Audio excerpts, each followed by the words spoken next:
Middle class की हैरत ज़दा आंखें। सभापति महोदय, मेरे हाथों में जो दस्तावेज है, दरअसल ये देश के किसानों, गरीबों, मजदूरों की उम्मीदों का स्मारक है। ऐसा लग रहा है जैसे वित्त मंत्री महोदया ने बजट नहीं तैयार किया है, बल्कि प्रधानमंत्री जी की मन की बात का संकलन तैयार किया है। टूटा हुआ लश्कर का भरम देख रहे हैं, टूटा हुआ लश्कर का भरम देख रहे हैं और जिल्ले इलाही के करम देख रहे हैं। ताकत का नशा अक्ल पे हावी है तुम्हारी, तुम देख न पाओगे जो हम देख रहे हैं। वित्त मंत्री महोदया ने इस बजट में महंगाई पर सिर्फ 10 शब्द बोला है। जिस देश में टमाटर 100 रुपए किलो बिक रहा हो, सभापति महोदय मेरा टाइम पॉज करें और बार बार इंटरप्ट करने को या तो मना करें। हाँ बोले, कृपया बोले। सभापति महोदय, वित्त मंत्री महोदया ने इस बजट में महंगाई पर सिर्फ 10 शब्द बोले हैं। जिस देश में टमाटर 100 रुपए किलो बिक रहा हो, उस देश की वित्त मंत्री के पास बजट में महंगाई पर बोलने के लिए सिर्फ 10 शब्द है। डीजल, पेट्रोल, आटा, चावल, दाल, सब्जी की महंगाई का तो कोई जिक्र ही नहीं। सावन चल रहा है तो प्याज और लहसुन का दाम पूछना तो शायद पाप होगा। मैंने तो यह भी सुना है कि वित्त मंत्री जी जो चीज खुद नहीं खाती हैं, उसके दाम से उनका कोई लेना देना नहीं होता। लेकिन इस बार बजट पेश करने के लिए पार्लियामेंट आने से पहले वित्त मंत्री जी ने दही और चीनी खाई थी।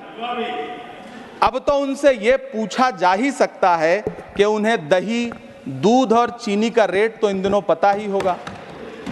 क्या उसे सस्ता करवाएंगी या नहीं सस्ता करवाएंगी? अगर पता है तो कृपया सस्ता करवाइए, क्योंकि इसी चीनी ने अमेठी में एक मंत्री महोदया का राजनीतिक कैरियर कड़वा कर दिया। सभापति महोदय, अपने शीश महलों में बैठे हुए सरकार के सांसद और मंत्री कह रहे हैं कि महंगाई कम हो रही है। संसद की कैंटीन से बाहर निकल करके एक चाय का कप खरीदिए, तब समझ में आएगा कि महंगाई कम हो रही है या बढ़ रही है। किसी एक दिन अपनी किसी मजदूर की तरह अपनी दिन भर की दिहाड़ी लेकर के बाजार जाइए और अपने बच्चों के लिए राशन खरीदिए, तब पता चलेगा कि महंगाई कम हो रही है या नहीं हो रही है। यहां बैठ करके बड़ी बड़ी बातें करना आसान है। ये चूनर धानी धानी भूल जाते, ये पुरवा की रवानी भूल जाते, जो आकर 4 दिन गांव में रहते तो सारी लंतरानी भूल जाते। सभापति महोदय, इलेक्टोरल बॉन्ड खरीदने के नाम छुपाने वाली सरकार, इलेक्टोरल बॉन्ड खरीदने वालों के नाम छुपाने वाली सरकार इन दिनों आम के ठेला लगाने वालों के नाम जानना चाहती है। मुझे तो होटलों, ढाबों या आम के ठेलों पर नेम प्लेट लगवाने वालों से पूछना है कि कभी खून की बोतल पर देखा है किसी का नाम लिखा हुआ? मुझे पूछना है कि क्या कोरोना के दौरान अपनी उखड़ती हुई सांसों के लिए ऑक्सीजन तलाशने वाले किसी इंसान ने ऑक्सीजन लाने वाले किसी इंसान से पूछा था कि ऑक्सीजन लाने वाला इंसान हिंदू है या मुसलमान है? मुझे पूछना है कि लावारिश लाशों के लिए कोरोना में कांधा देने वाले, चिताओं के लिए लकड़ियां सजाने वाले किसी इंसान से पूछा गया था उसका नाम, उसका मजहब? लेकिन इन दिनों पूछा जा रहा है। सभापति महोदय, अफसोस देश के प्रधानमंत्री जी ने कभी न टूटने वाली चुप्पी ओढ़ ली है। सभापति महोदय, जनता ने 63 सीटें कम क्या कर दी, ये सरकार तो अमृतकाल का नाम लेना ही भूल गई। ये भूल गई है अमृतकाल को, ये भूल गई है मनरेगा को, ये भूल गई है मौलाना आजाद नेशनल फेलोशिप को, ये भूल गई है मणिपुर को, ये भूल गई है महाराष्ट्र को। मुझे गर्व है कि मैं राज्यसभा में महाराष्ट्र का प्रतिनिधित्व करता हूं। महाराष्ट्र जो देश की आर्थिक राजधानी है, जो टोटल कॉर्पोरेट टैक्स का 40%, इनकम टैक्स का 32% और जीएसटी का 20% इस देश को देता है, उस महाराष्ट्र के लिए इस बजट में एक शब्द नहीं है। आप बैठ जाए। सभापति महोदय, आखिर महाराष्ट्र से किस बात का बदला लिया जा रहा है? महाराष्ट्र ने लोकसभा चुनाव में बाबा साहब अम्बेडकर के संविधान को बचाने के लिए वोट क्या कर दिया?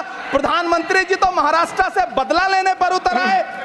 अब तो शायद उन्हें याद भी ना हो यवतमाल का वो दाभड़ी गांव, जहां 20 मार्च 2014 को वो किसानों के साथ चाय पर चर्चा करने गए थे और उनकी किस्मत बदलने के सपने दिखाए थे।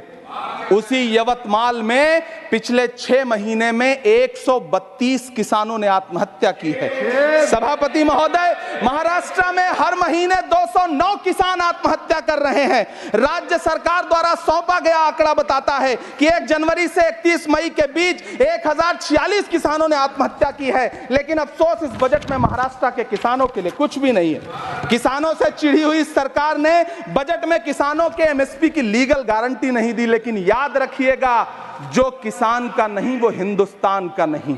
सभापति महोदय, मुझे वित्त मंत्री जी से पूछना है कि वो जो कुछ साल पहले 100 स्मार्ट सिटी बनाने का ढोल पीटा गया था, सुना है उस ढोल में पानी भर गया है, इसीलिए आपने उसका नाम बदल करके सिटीज ऑफ ग्रोथ हब्स रख दिया है। अच्छा है, नाम बदलने का खेल खेलते रहिए। आपकी कई सरकारें तो इसी वजह से चल रही हैं। इस सरकार को पढ़े लिखे लोगों से दिक्कत है सभापति महोदय, इसीलिए इस सरकार ने यूजीसी का बजट 66% कम कर दिया है। वाह री सरकार। सभापति महोदय, मैं वित्त मंत्री जी के संज्ञान में लाना चाहता हूं कि किशनगंज में एएमयू सेंटर के पास 224 एकड़ जमीन है। यूपीए सरकार ने सोनिया गांधी जी की अगुवाई में 136 करोड़ रुपए एएमयू किशनगंज सेंटर के लिए सेक्शन किए थे। लेकिन आपकी सरकार ने पिछले 10 साल में उस 136 करोड़ में से सिर्फ 10 करोड़ रुपया रिलीज किया है। 1.5 करोड़ की आबादी वाला सीमांचल बेहतर शिक्षा के लिए उस सेंटर की बाट जोह रहा है। मेरा आपसे सवाल है कि इस सेंटर का बाकी पैसा आप कब रिलीज करेंगे? मुझे उम्मीद है वित्त मंत्री महोदया जवाब जरूर देंगी। सीमांचल उसी बिहार में आता है जिसकी बैसाखी के सहारे आपकी सरकार चल रही है। वहां के लोगों को एम्स की जरूरत है। महानंदा और कोसी से होने वाली बाढ़ की तबाही को रोकने के लिए बांध बनाइए। सीमांचल के साथ सौतेला व्यवहार